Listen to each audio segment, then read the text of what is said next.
美国总统拜登在演讲中指责俄罗斯在乌克兰实施种族灭绝，这是美国政府首次使用这一词汇来描述俄在乌行动。此前，拜登还曾使用屠夫甚至战争犯来形容普京个人，均受到俄方的强烈回击。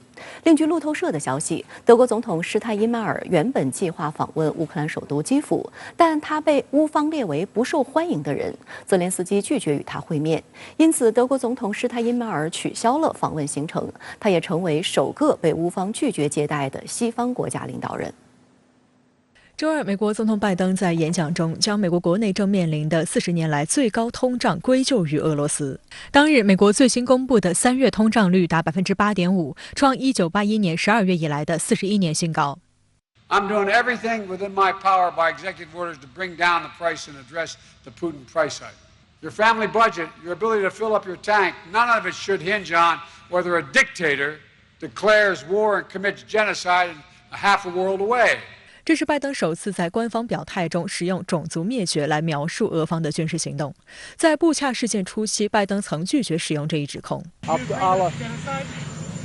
I think it is a war crime.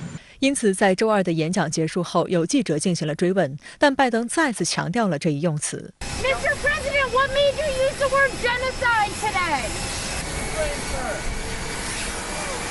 Yes, I called it genocide. More evidence is coming out of literally the horrible thing that the Russians have done in Ukraine. 不过，拜登并未详细交代有关证据。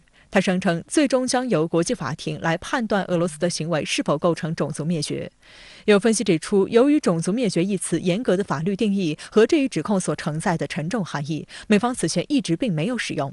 但随着俄乌局势不断恶化，美方也一步步升级了对俄指责。根据国际法，种族灭绝被定义为意图全部或部分消灭一个民族、族裔、种族或宗教群体。1948年12月，联合国通过了《防止及惩治种族灭绝罪公约》，并于1951年1月12号生效。但极具讽刺意味的是，美国才是联合国备案的首批涉嫌种族灭绝罪的国家之一。原住民印第安人的沉痛悲剧成为美国永远无法洗白的历史污点。事实上，俄方此前也指责乌克兰实施种族灭绝。今年2月16号，俄罗斯调查委员会就曾表示，在乌克兰东部顿巴斯地区接连发生平民乱葬坑后，俄方已启动刑事立案调查。